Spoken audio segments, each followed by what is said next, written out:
Welcome to the Restricted Handling Daily Intel Brief.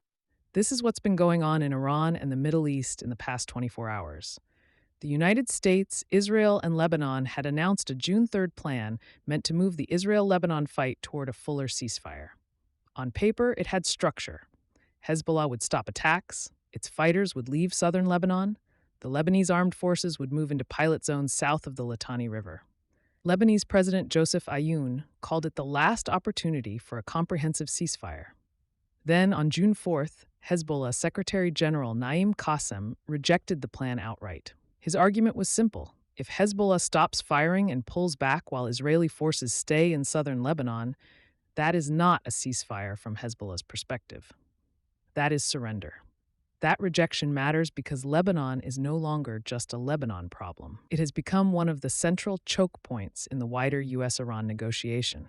Tehran is tying the Lebanon front to its own talks with Washington. Qassem acknowledged Iran's role in pushing for a complete ceasefire in Lebanon, and IRGC Quds Force Commander Esmail Ghani also demanded a full Israeli withdrawal. So this is not just a militia leader freelancing from a bunker with a microphone. This is part of Iran's broader bargaining posture, and that posture is getting more ambitious. Iran is using Lebanon to avoid being boxed into tougher concessions on the issues Washington really cares about: the nuclear program, sanctions relief, and the Strait of Hormuz. Iranian officials have been leaning hard into the idea that Hormuz will not simply return to its pre-war status. One Iranian outlet linked to the Supreme Leader's office argued that Iran has the winning cards over the strait. That is Tehran saying, in diplomatic language, "We like our leverage, and we plan to keep it." Deputy Foreign Minister Kazem Garibabadi also tried to put a legal wrapper around Iran's behavior in the waterway, saying Iran is offering ships, services, and protection. That sounds polite until you remember the protection is from the threat environment Iran itself is helping create. It has the vibe of a mobster explaining that the neighborhood is dangerous, and lucky for you, he sells insurance. Iran is also asking for money up front. Gardababadi said Tehran wants at least half of its frozen assets released when any memorandum of understanding is signed, with the rest to follow during later talks. That is not a small ask. Iran wants relief early, concessions delayed, and leverage preserved. That is a pretty nice menu if you can get someone else to pick up the check. Washington, meanwhile, is trying to keep Israel from blowing up the negotiating lane. A leaked call between President Trump and Prime Minister Benjamin Netanyahu showed just how sharp that pressure has become. Trump reportedly warned Netanyahu not to hit Beirut after Iran said Israeli escalation in Lebanon could undermine peace talks. Israeli officials described the call as unusually heated and politically damaging for Netanyahu. That is a big deal inside Israeli politics. Netanyahu has long presented himself as the leader who can manage Trump better than anyone else. But right now, Israel is not directly inside the U.S.-Iran negotiations, and Washington is clearly setting boundaries around some Israeli options in Lebanon. Netanyahu still wants Hezbollah disarmed in the south and Iran's nuclear and missile programs neutralized. But the war aims remain unresolved, and Trump appears increasingly focused on reaching an arrangement that keeps the wider region from going full HBO finale. The Gulf is where the pressure campaign is getting more dangerous for U.S. partners. Kuwait released footage showing what appeared to be an Iranian Shahed-style drone striking Terminal 1 at Kuwait International Airport near 7 a.m. on June 3rd. One civilian was killed and dozens were injured. Iran denied targeting the airport. An IRGC-linked outlet called the footage fabricated. U.S. Central Command rejected Iran's claim that the damage came from a Patriot system mishap. The strategic point is not the specific drone model. The point is that Kuwait is exposed. It hosts U.S. forces, and it is less likely than Saudi Arabia or the United Arab Emirates to respond with the same weight.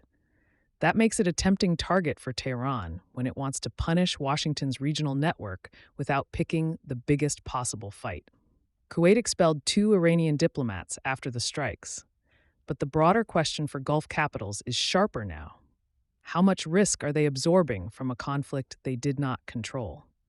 That concern is especially raw because the airport had only recently reopened after earlier war damage. Hitting it again sends a message that recovery itself can be disrupted. It also puts pressure on the U.S. security guarantee. Gulf partners are watching Washington try to protect Israel, negotiate with Iran, and maintain pressure around Hormuz, while they are the ones looking at damaged infrastructure and canceled flights. Nobody loves being the side character who keeps getting hit in the sequel. Iraq is another place where the next chapter could be decided quietly. Prime Minister Ali al-Zaidi's government is trying to restrict arms to the state by disarming and integrating militias. That includes groups tied into the Popular Mobilization Forces. Muqtada al-Sadr dissolved Soraya al-Salam on May 27th, and on June 4th, the militia's flag was handed to the Government Disarmament Committee. That is symbolically important. But the mechanics matter more than the ceremony. Zaidi is reportedly looking at integrating tens of thousands of former militia members into formal security institutions, including the Counterterrorism Service. If those members are vetted and absorbed as individuals, Baghdad could gain control. If whole networks just swap patches and keep their loyalties, Iran gets deeper access inside the Iraqi state with better paperwork. Hardline factions are already resisting. Kataib Hezbollah said it would not disarm until foreign troops leave Iraq and foreign interference in Yemen ends. It also said it would only hand weapons to the Imam Mahdi. That is less a policy position and more a cosmic customer service ticket with no expected response date. The tech and intelligence picture is also flashing. In California, prosecutors charged Jamshid Gomi, a dual U.S.-Iranian citizen from Newport Coast, with conspiring to violate export restrictions.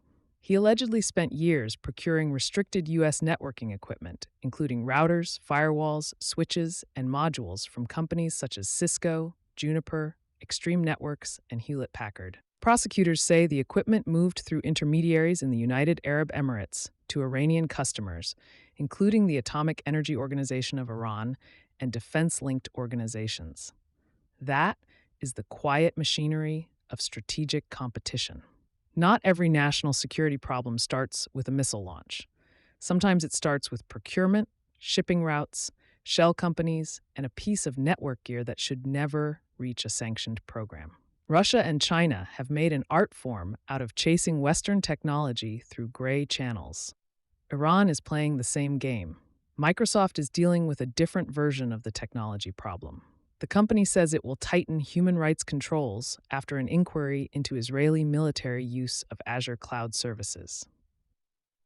The issue involved Unit 8200, an alleged storage and analysis of intercepted Palestinian phone calls. Microsoft says it has terminated access tied to the project and will strengthen vetting for national security work in high-risk areas. Finally, Gaza remains the pressure chamber underneath the diplomacy. The October 2025 U.S.-brokered Israel-Hamas ceasefire has not delivered Hamas disarmament, major reconstruction, or a complete Israeli withdrawal. More than 900 Palestinians have reportedly been killed by Israeli strikes since the truce, while sporadic militant attacks have killed Israeli soldiers. Israel's Supreme Court also ruled that Israel must allow International Committee of the Red Cross visits to Palestinian prisoners, rejecting the legal basis for a ban imposed at the start of the Gaza war. That ruling matters because detainee access is not just a humanitarian issue. It is a legal, intelligence, and legitimacy issue in a conflict where every allegation becomes part of the diplomatic battlefield. Thanks for listening. We're building something special here, and you're part of it. If you haven't yet, leaving a review or a quick comment goes a long way in helping others find the show. And if you want to go deeper, we publish a daily intel brief on Substack at restrictedhandling.substack.com, covering Russia, China, Iran, the Middle East, and the DPRK in more detail. Take care and have a great weekend. Prosody.